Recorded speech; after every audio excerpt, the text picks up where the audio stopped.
What's going on, everyone?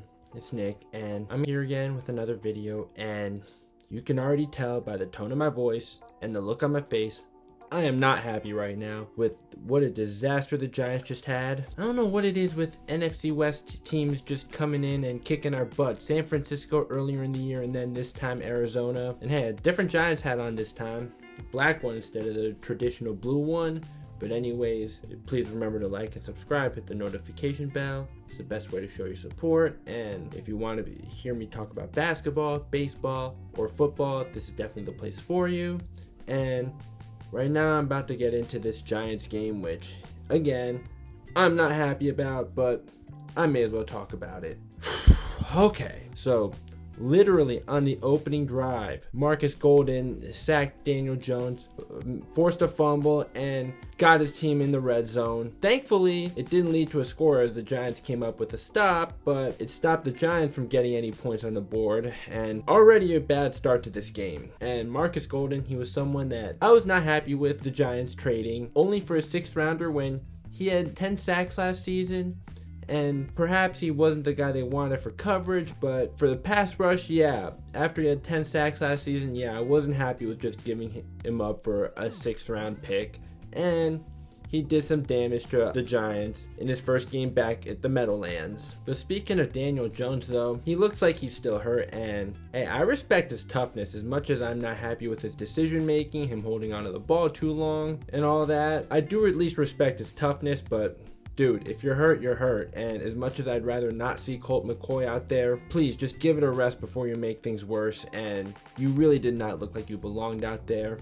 And you fumbled the ball 3 times. The first one with Marcus Golden, okay, because he came in from the blind side, but the other 2 times, like, that just cannot be happening. But you know what else? So I also got to talk about the offensive line, because that was so brilliant in the last couple games, and then what just happened? You know what, though? I should not have opened my mouth in that USC video that I just uploaded almost 24 hours ago, or by the time this is uploaded, it'll definitely be more than 24 hours, because I can't edit a video that fast. But anyways, the offensive line does need to step it up next week, because they're going to be going against the Cleveland Browns, who I did a video on a couple weeks ago, and yeah, their pass rush and their run defense is scary good. And this kind of blocking that happened would be last night for my American audience, but for me in Japan, this morning while I was still asleep, it just cannot happen. And because I was asleep during the game, because I don't stay up to watch those games that are happening at like 2 o'clock, 3 o'clock in my time zone, I had to really study the film so that I could really make a video on this. And I do remember seeing this part of the game after the Cardinals went up 3-0. Daniel Jones missing Deion Lewis wide open, which would have been an easy first down. Instead, he threw it to Evan Engram, who was really well covered, and that made it 4th down. And awareness is something that's been a problem for Daniel Jones, even when he is healthy. The first half, the defense was actually doing really well, but the offense just couldn't stay on the field. And Deion Lewis's fumble, that certainly didn't help either. And that made me really miss Saquon, because Saquon almost never fumbles the ball. And that ended up leading to a Cardinals touchdown. And the Giants got good pressure on Kyler Murray on that play, but Kyler Murray was able to make a play to his tight end, and something that I really wish we could see out of Daniel Jones. The next possession that the Giants got, Golden Tate, I mean, yeah, he was well covered, but still, that's a ball he needs to catch. And yeah, the Giants just need a go-to receiver. That's a big missing piece for them right now, and that's what happens when you trade Odell Beckham Jr., even though Jabril Peppers has been really good for us. The third sack that I remember seeing, because the Cardinals had 8 sacks on the day. The third one that I remember seeing, the first of 5 sacks for Hassan Reddick, which is half his sacks on the season in just 1 game. It led to a Daniel Jones fumble. Luckily, he recovered it, but that really shouldn't have happened. And one problem I already had was something that I've been having a problem with Daniel Jones for since he made his debut, is that he holds onto the ball too long.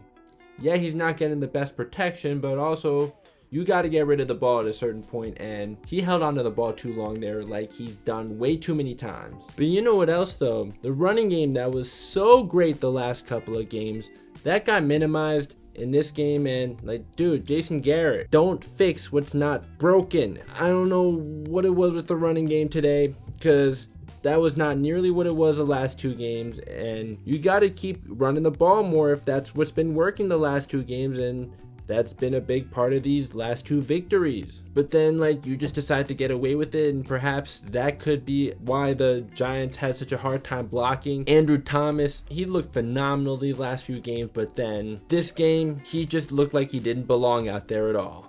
And next week, he's got to go against Myles Garrett, and that's just really concerning. The one drive, though, that the Giants actually did get in the end zone, they wasted no time whatsoever, but that was really the only offense they really got. Unfortunately, they just never had any momentum whatsoever. And another thing was that the Giants were just 3 for 12 on 3rd down. That wouldn't even make a good batting average. On the other hand, the Cardinals were 7 for 18 on 3rd down. So yeah, 3rd down was another big issue on both sides of the ball for the Giants. But hey, for the most part, I think the defense actually didn't do so bad. Like, it wasn't lights out like it was against the Seahawks, but you know what else though? I think that personnel had something to do with it, because Darnay Holmes wasn't playing. So as good as James Bradberry is, or good's a huge understatement, as amazing as James Bradberry is, if you're gonna have him guard DeAndre Hopkins one-on-one, then you're gonna have to have other guys play man, and the personnel just wasn't there for it. Like, you're not gonna have Xavier McKinney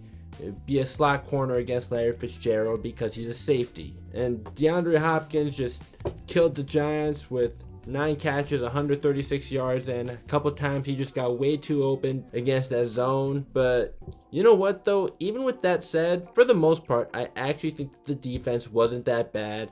In fact, the defense has been phenomenal all season long. But in this game, I think both with personnel issues, with Darnay Holmes not being active, and also going up against DeAndre Hopkins, who is arguably the best receiver in the game right now. And also, I think that the offense not staying on the field long enough did wear down the Giants defense in the second half. So overall, though, it was just not a good game for the Giants, and they got to get back to the drawing board, and they got to go back to what was working, because they happened to get away from what was working, and that really cost them. And also, special teams wasn't good at all. Hopefully the Giants can look at this as a wake-up call, because they're out of the playoff picture now after Washington won again, even though Alex Smith did almost nothing. And by the way, Chase Young is definitely living up to his hype. He is definitely the real deal. Next week though, definitely really need the Seahawks to win. They did just obliterate a team that couldn't be worse. But you know what though? As disappointing as this is, at least the race to winning the NFC East is not going to be like that South Park baseball episode, because these teams are actually trying, and it just sucks that the Giants were the only NFC East team to lose